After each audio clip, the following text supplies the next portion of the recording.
Hello everyone, I'm going to summarize the short story Respectable Woman. This is a story about Mr. Baroda and Gaston, who live in a plantation. The couple have traveled to New Orleans to get entertainment in winter in various forms of mild dissipation. However, they decided to come back home as Mrs. Baroda wanted to spend an unbroken free and chill out time together with her husband. Nevertheless, the plan of Mrs. Baroda was disturbed when Gaston informed her that his friend Governor was coming to stay a week or two with them. Governor was a journalist who had been Gaston's best friend in college. Mrs. Baroda was not agreed with her husband's decision, even she was angry with Gaston. Mrs. Baroda had pictured Governor as a tall, slim, cynical man with eyeglasses and his hands in his pockets. However, although Governor was slim enough, he wasn't very tall nor very cynical. Neither did he wear eyeglasses nor carry his hands in his pockets.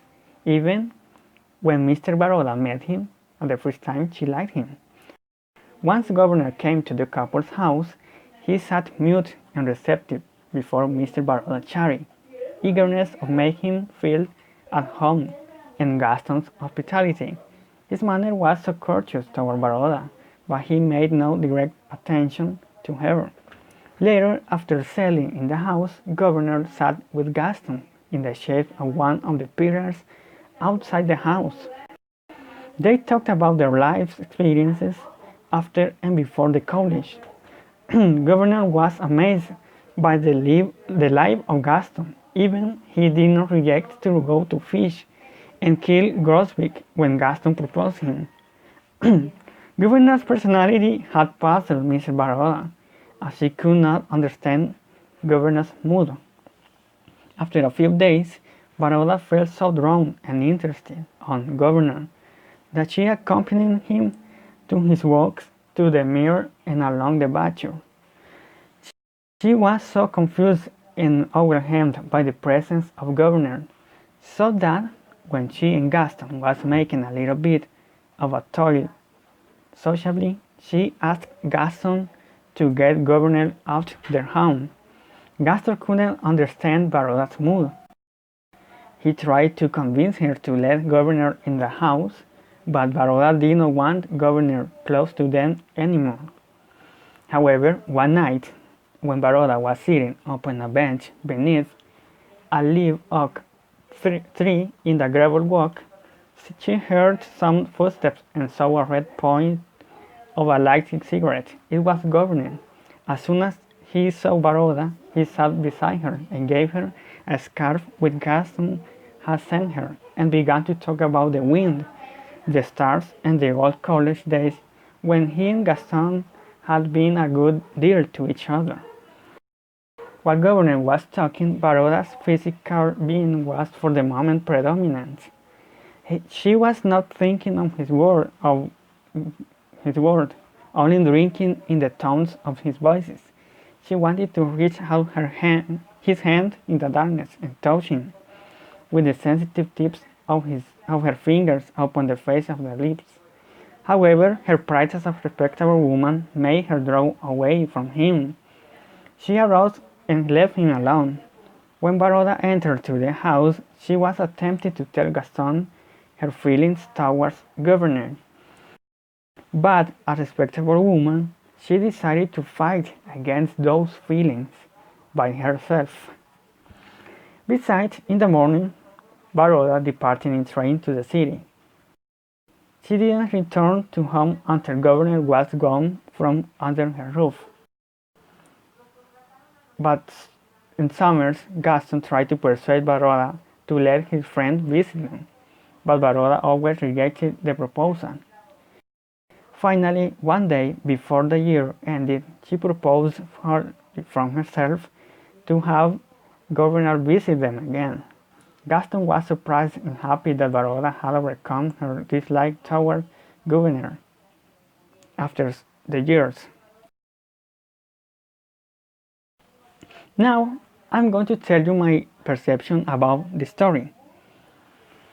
This is an awesome story that involves different positive and negative moral values and situations in real life. The first value I can mention is friendship. As you can listen, Gaston and Governor got along so well mutually.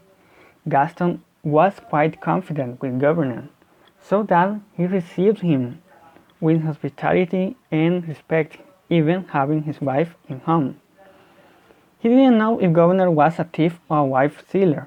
Gaston trusted indefinitely on Governor. Also, Governor was a good friend. He admired and was really thankful with Gaston's friendliness, so that he never had unrespectable behavior or poor tact towards Gaston's wife. This is a kind of friendship that is difficult to see nowadays. The second is a negative value. It is lust and infidelity. Even though Mr. Baroda did not cheat on Gaston at all, she showed a strong interest for his husband's friend. Baroda pictured different situations in which she wanted to kiss and touch Governor. She pretended to be unfaithful to Gaston. However, she knew that Governor didn't show interest on her, and she was also a respectable woman. So the lustful thoughts of Baroda were vanished, fortunately. The third is the situation in the relationship between Baroda and Gaston. Although the story showed this relationship were really happy, I think this relationship was not in good terms. The talks of Baroda towards Governor and the little attention from Gaston to his wife were important details that revealed the not so good relationship between this couple.